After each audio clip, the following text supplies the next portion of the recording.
Hello, BookTube. I've got another fun tag for you today on Tag Tuesday. This is the Romance Reader, but not only romance tag. This was created by Mike at Bibliophile Bookscape. He created it for me, which was very sweet.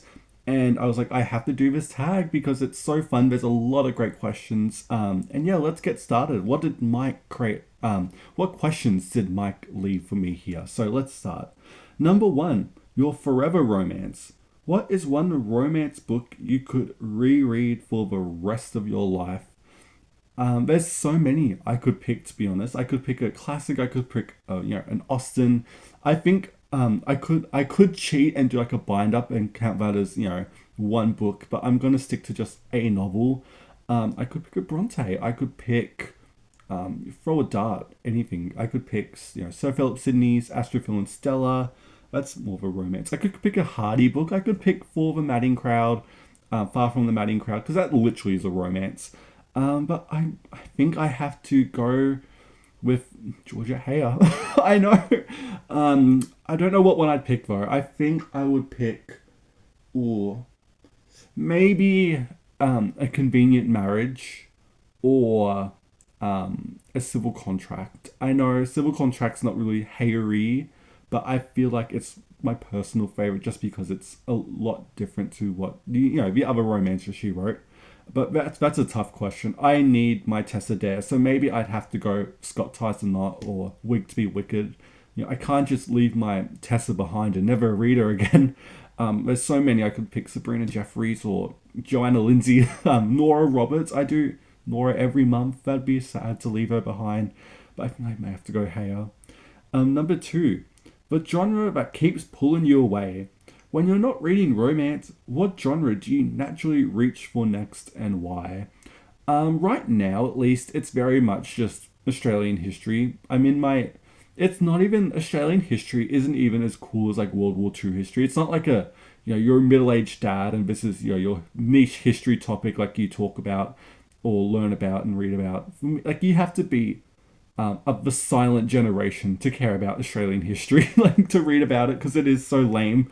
But I love it so much. So I'm pretty much going with that. It's between that and romance. But normally I could do a biography or some, again, I don't know. It could be anything really. But now, right now at least, it's romance and history or journals right now at least. But yeah, that's mostly what it is. Number three, romance in disguise. Name a non romance book that still has a relationship you absolutely loved. I didn't think of any of these before because I wanted to go in blind. I don't know really. I could give some non-fiction recs like My Life in France by Julia Child. That's got some lovely romance in it. I feel like any non-fiction I could pick. I don't have any right now. Um, yeah, I don't know to be honest. We'll just say My Life in France by Julia Child because that's really sweet. Or you could say, that just came to my mind. Who's Afraid of Virginia Woolf? Of course, Martha and George. One of, maybe not the best couple ever, but they get each other. Couple goals. I want to be Martha so bad. She's goals for me. If you haven't watched the movie, please do. It's literally on YouTube for free. But yeah, it's Who's Afraid of Virginia Woolf and My Life in France by Julia Child. Her memoir, at least. What's next? I didn't look down. Number four, the perfect reading balance. If you could only read one romance book for every non romance book, what would be your ideal balance of that? I would say instead of just doing, one romance book, okay, now I've got to read, another book, whatever. I'll do very much. I'll binge them both. I'll binge enough romances till I'm like, I'm done. No more please, I'm full. And then I'll move to, whatever genre and just stick to that until I'm done and move back. I'll go back and forth like that rather than, okay, one romance, one non-fiction or whatever. But yeah, that's what I'm going to do for that one. Number five, a romance reader's biggest surprise. What's a book from another genre that completely surprised you with how much you loved it? I'm gonna say Realm of the Owlings by Robin Hobb. I love it so much. I'm so due for a reread of it. I could also say, oh, Oh, I don't know really. It's not that many. Um, I'm trying to look around, but yeah, definitely that for fantasy. Bob Hawke's Demon and Destinies by Troy Brampston, a great Prime Minister biography. Um, Jane Harper's The Dry, or just any Jane Harper book I really love. Nora's thrillers, because I'm not that much of a thriller reader. But yeah, some stuff, fun stuff like that. I really don't know what surprises me. Um, yeah, because I feel like I just read a lot, to be honest, and like diversely. And number six, one genre you wish romance readers tried more often. What's a genre you think every romance fan should try? And I'm gonna say nonfiction. Do some biographies because I don't have any idea of what ones you could do because I don't know you, and I'm bad with recommendations. But do some biographies of some of your favorite people you want to read about, and if they have a lovely romance, that's a lovely thing to add to the side of that too. So yeah, do some biographies of people you think that had a real romantic relationship in there, wedged in, or like Danielle Steele at least, because she had a crazy love life looking back. Number seven, the mood reader question. Do you choose romance for comfort, excitement, emotional healing, or something else? When do you switch to another genre? I read romance just because it's so fun. I think they're so well written. They're sharp, they're to the point. Depends on what you pick, obviously. Like, I'm very old. I'm very much an old lady, so I stick to my historical romances. The occasional, rom com or something like that. But I just find them so well written, and no one talks about that. And I don't know, but just a comfort read, to be honest. And I normally switch a genre when I'm, burnt out with romance or something like that. I don't really know. I kind of just go in between. I don't think about this type of stuff.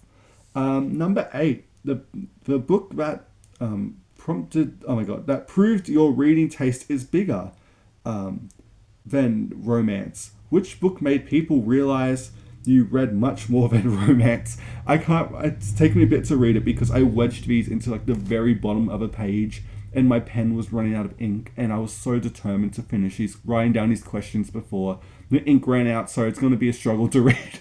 But what book proved to people that I read more than romance? I don't know, to be honest, because I've always just talked about what I read, and if we're having a conversation, I may bring up like a history book I read, or a biography, or a memoir, or travel, anything else besides romance. Like I'll casually bring it up, and but they'll know I read romance too. Like they'll know. Trust me. I'll bring some stuff up. But normally I just talk about what I read, and they may get that impression like, oh, he just reads romance on the side. But I don't know really what people think. Number nine, the dream bookshelf. If someone looked at your bookshelves without knowing you, would they immediately guess you're a romance reader? Why or why not?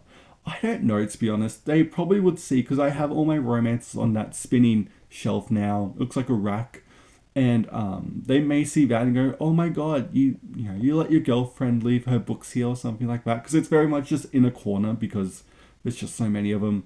They may think, "Oh my god, you let your mum leave her romance books here." I don't know because everything else, all the other books I have aren't really romances. Like you really have to look in terms of like the other shelves and all that to find romance books, but they may just see it in the corner and be like, "Oh my god, like you're so kind to your girlfriend for leaving her romance books here." They may think that really. I don't know what they'll think, to be honest. They may just be overwhelmed, to be honest. Number 10, the last question. Recommend one of each, oh no, one romance novel everyone should read, and one non-romance novel everyone should read. I don't know really. I didn't think of this for a romance novel that everyone should read. Oh, I don't know.